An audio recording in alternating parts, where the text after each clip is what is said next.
it's a real delight for me to be here with Kate Burt, who is an absolutely wonderful client of mine, has worked with me for a year, and we've had quite a journey together. And so if you're watching this and you're a law firm owner, partner, or in some kind of B2B services, and you're the business owner looking for great growth, then have a listen to what Kate has achieved with her business, because it's really inspiring. Kate, it's so great to have you here. Good to be here, Dan. It's been a long road to get to this point. It has, isn't it? It has.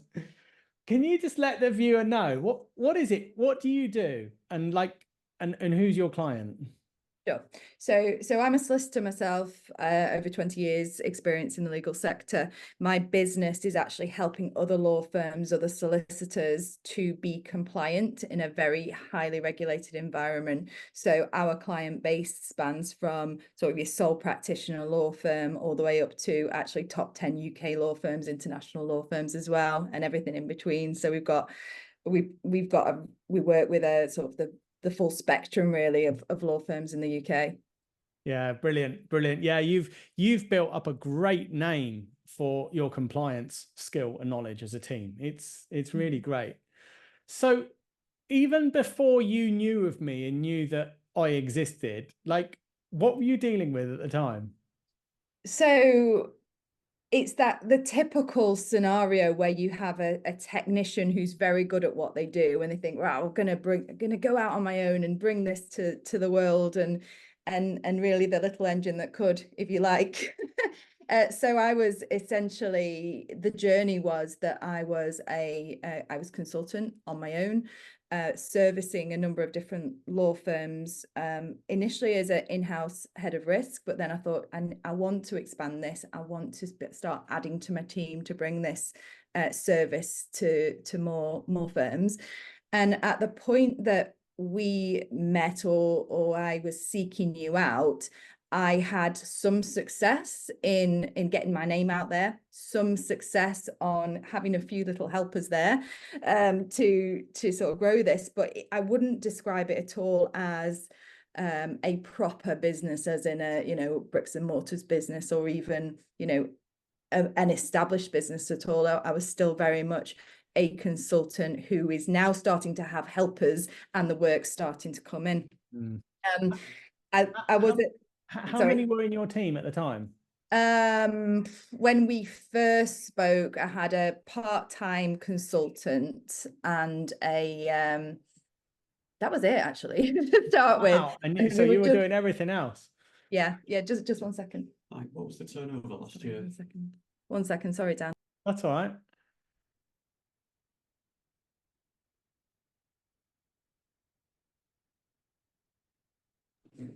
Sorry, a question coming in about turnover last year, which is Dan's on the phone to my husband. Dan's on the phone to the insurance company. In fact, we can talk about that, because that's literally what I just said to him. So we've gone from a turnover of around 70,000 as a consultancy to just under 500,000 through the span of us working together. And I know we'll pull out in a year from 70 grand turnover to over 1 million.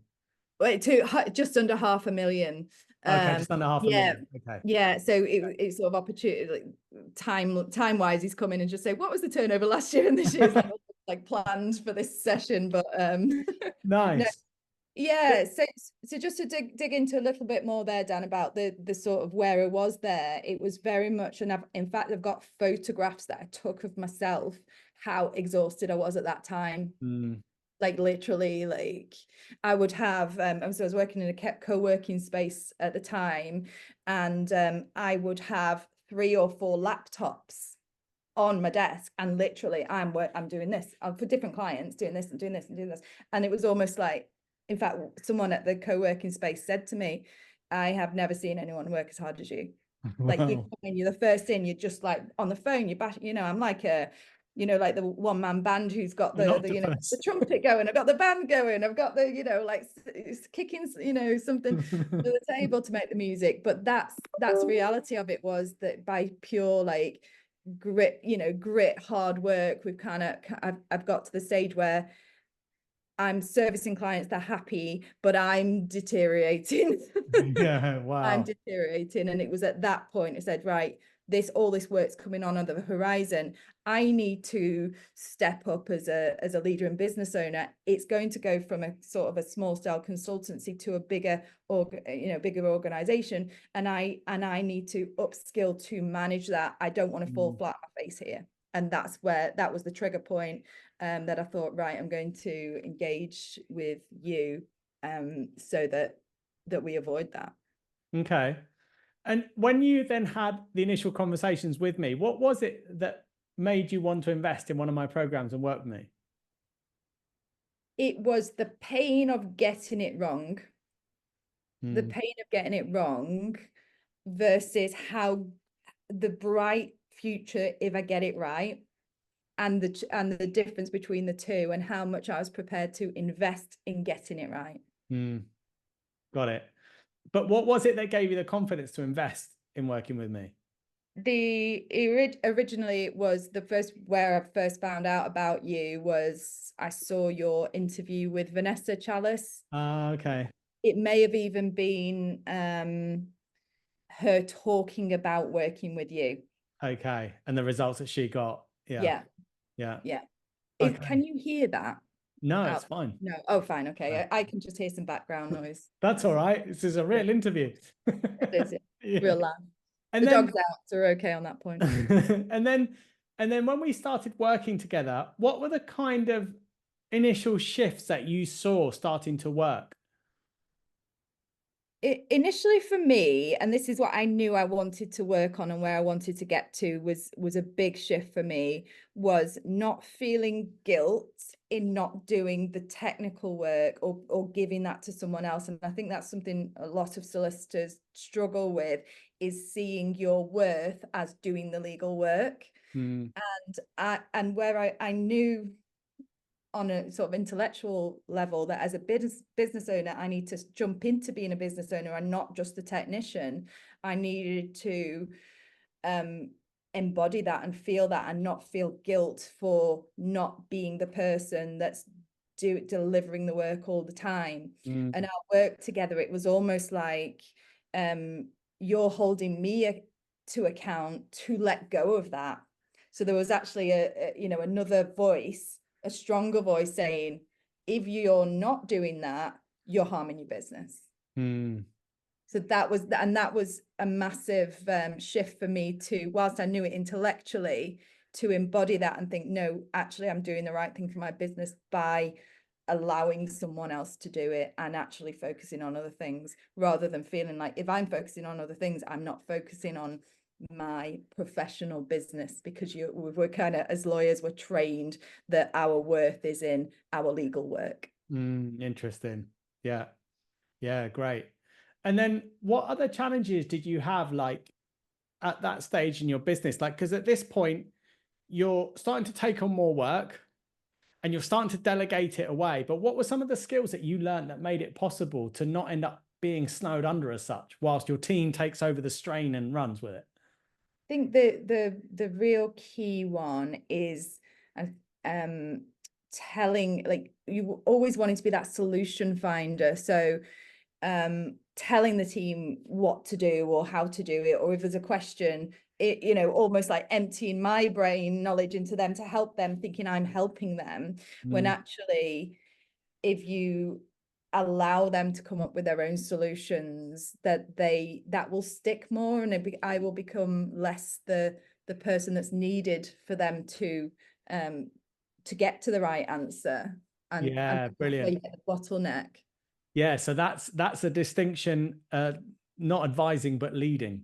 Instead of giving the answers, so you end up becoming relied on forever for all the answers, it's learning how to guide others to come up with the answers and then make the suggestions and things like that.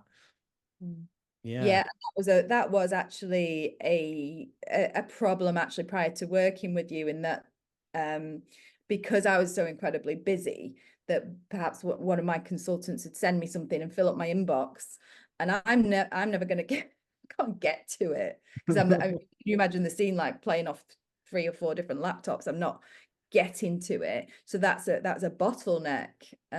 Whereas actually empowering them to say, you know, send it without going via me once I'm satisfied with, you know, it's getting the confidence in my consultants for me not to be that bottleneck. It shouldn't be me sending everything off.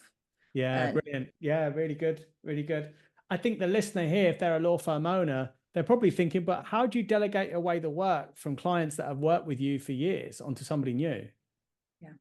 Yeah. And then that is about that introducing them to the relationship, not straight away to say, you know, right, now you've had a great time with me. Now you've got someone else you've never heard of and maybe looks more junior.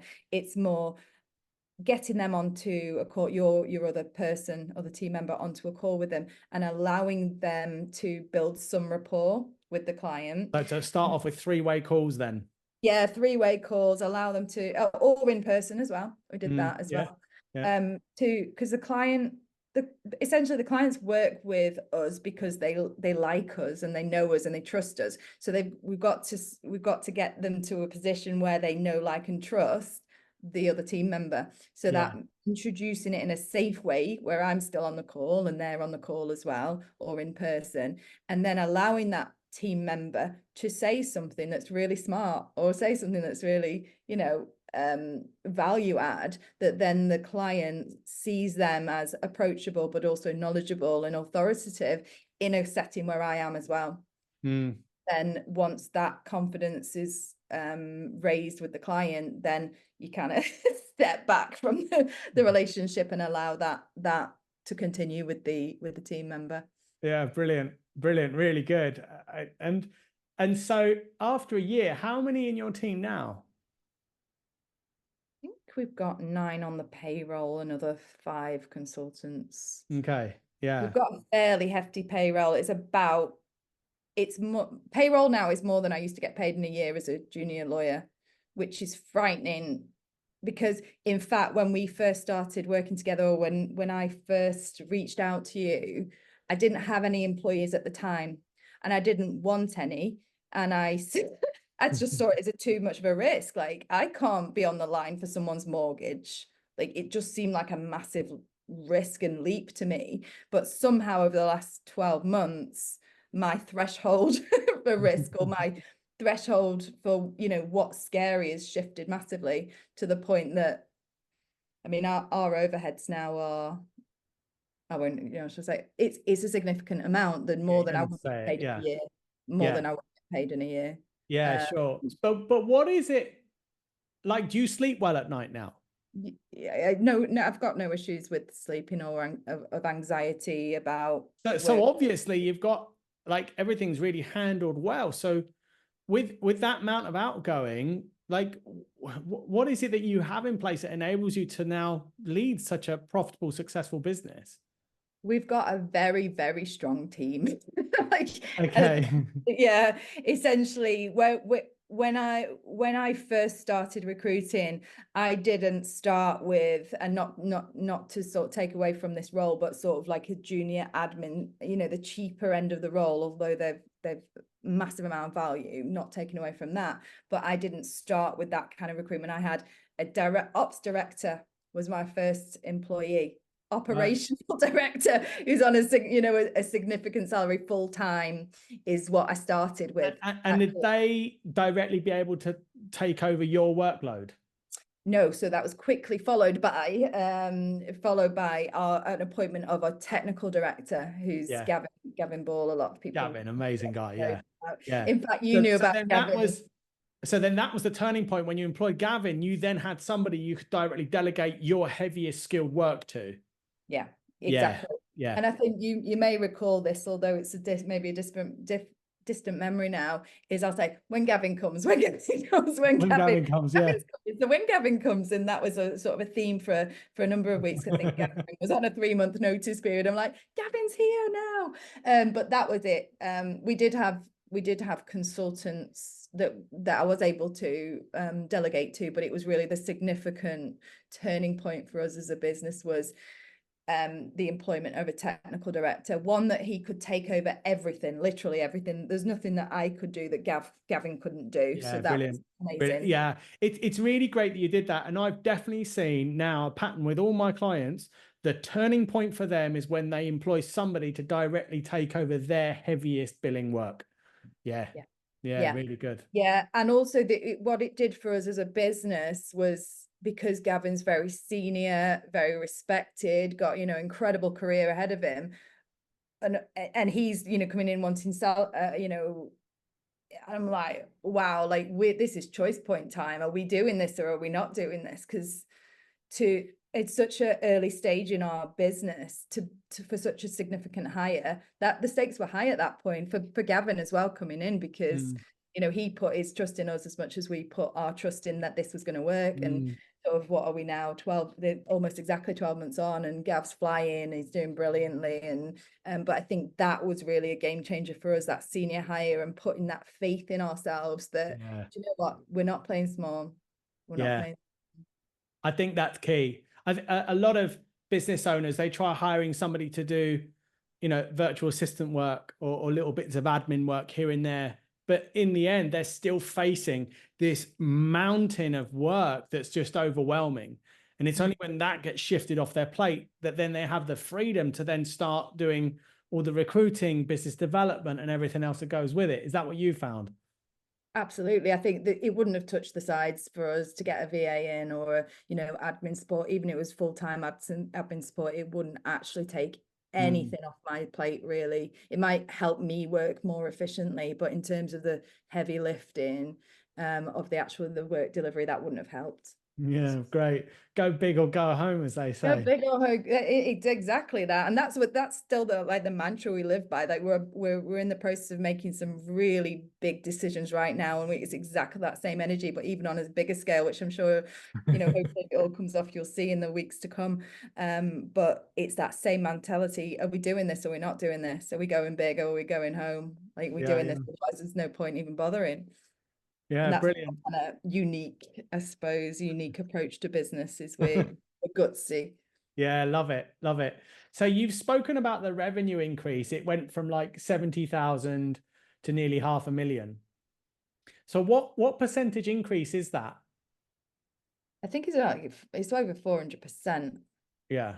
All right, where's Tom? So we've got Tom, who's our fractional finance director, who'd be have the figures on hand, but it's up there, isn't it? It's almost 100%, if not, you know, it's in that range. It's night and day, really, isn't it? It is the difference between a consultant who's doing okay on a self-employed basis, is essentially, to a proper business, fast growth business, and that's what we've transformed to in the last 12 months. And I've certainly changed as a person and as a professional through that period. Yeah, nice. Too. And you know, it's one thing to speak about turnover, but you know, like how many hours are you working now, or like what lifestyle differences has that made to your workload as it was before to now? It is night and day. Like I will share with you, actually, after this, Dan, the photographs I took of myself, like just slumped in Society 1, and I'm actually just so exhausted. Like I had to work. Wow. Otherwise, who else is going to do it? And not only who else is going to do it, does the business grow? So it's gone from being absolutely flat out. I think at one point in December 2022, I was so flat out doing client work, I hadn't even put my tax and my, what do you call it, accounts in. I had the money to pay the corporation tax. I had an accountant there ready to put me, but I was so flat out with business stuff that I actually missed the deadline, and I got into not massively in trouble, but not what I wanted, really. I do see that as like, wow, like that was not for that was just purely because I was absolutely overwhelmed and exhausted, that I couldn't, and it's almost a basic bit of admin to be done. Wow. Yeah, it's to do. Because one of the things I remember we implemented was you actually starting to schedule yourself into your schedule. So like you can't be contacted before 11 a.m.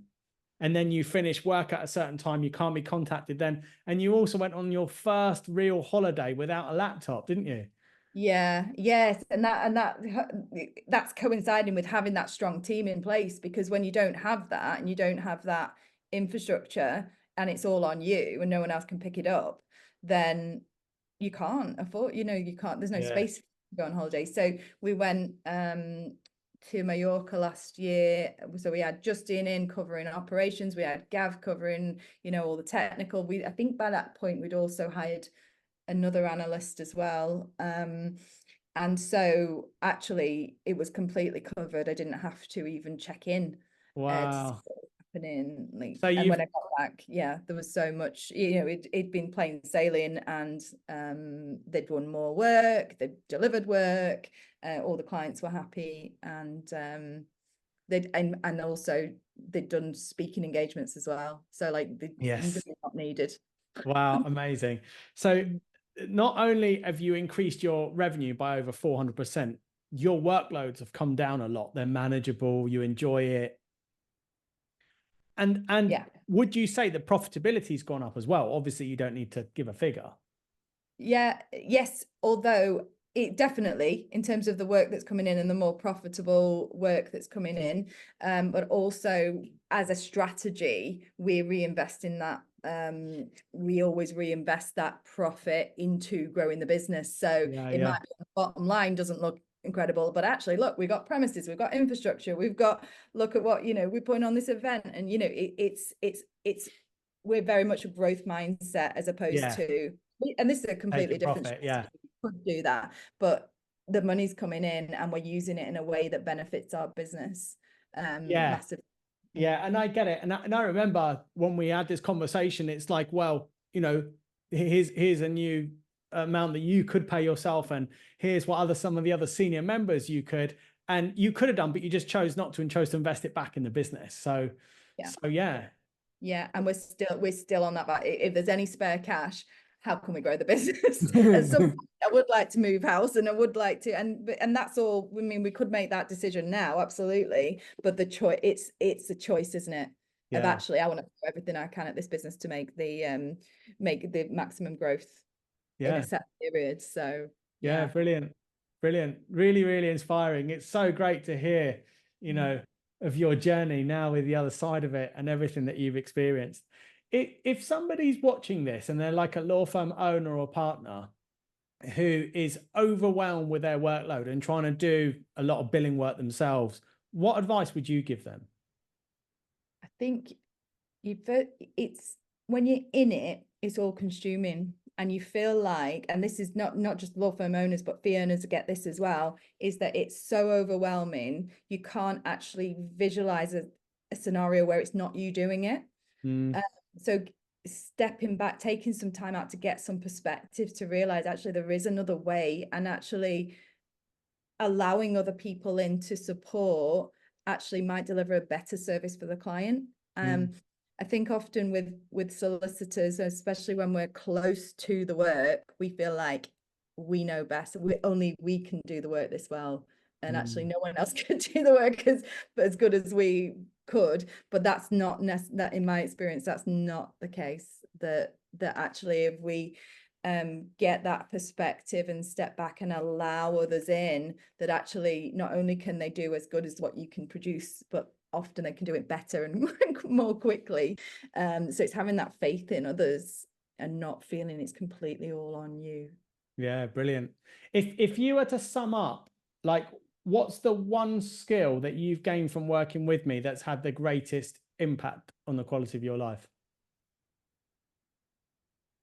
I would say it's the scheduling in time for myself and not just using, running a business is all consuming. So but couldn't anybody just do that? Just start scheduling themselves in?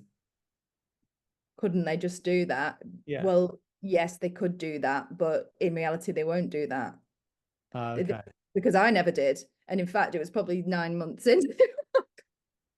But there must have been things that you learned that made it possible to schedule yourself in, like building the team, but also leading and managing the team, I guess. Yeah, Yeah, it's getting to that point where you're comfortable that the team can manage it without you, firstly. So there's things like the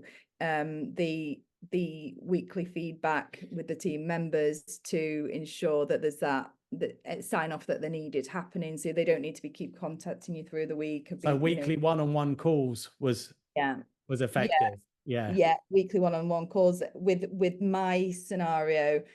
Because we had Gavin in there, it would be Gavin doing those calls. So actually I was almost one step removed already. It was still happening, but Gavin was able to do those one-to-one meetings, which worked really well. And so that was moving much more smoothly. And also that accountability for the team to actually, when you delegate something. Delegate and then holding them to account on their word. Yes. And that's something that we sort of discussing with my leadership team as well about that, around the delegation skills, is that actually it's not actually delegated until the responsibility is transferred. So you can say, can you do this? They can go and do it. But then if you've not fully transferred the responsibility, then it's still kind of on you, unless that they feel, the person you've delegated it to feels that ownership or responsibility that they've got that ball. Otherwise it's still on you, and you've still got to follow it up. And brilliant responsibility. I love what you said there. That was one of the biggest lessons I learned in business, that you can ask people to do things, they'll go and do them, but unless they feel responsible for the success of your business, for the happiness of the clients and everything, that they're not fully committed to actually delivering. Brilliant. That was really, really key as well.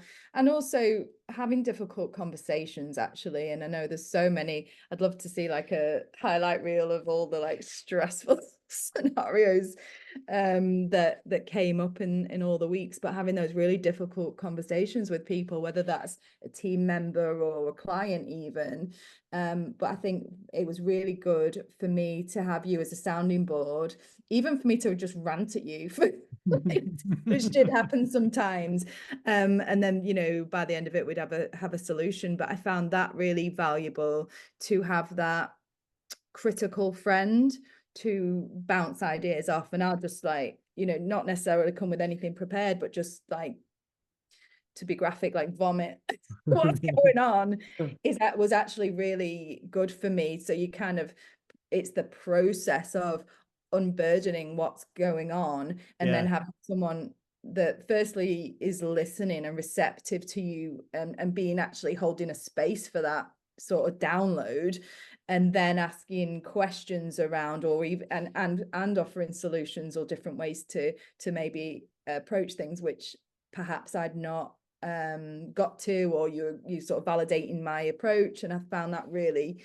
valuable, actually, particularly when it was very, very tricky, which that's business, isn't it? You're going to get tricky times and difficult scenarios, and there is no other way of building a business without trying things that don't initially work. There's no way.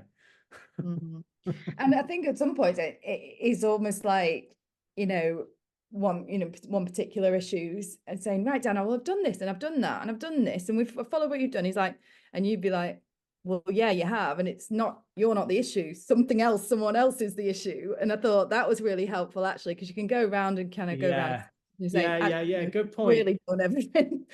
Because you don't know whether it's your communication that's missing or whether it's somebody's participation that's missing.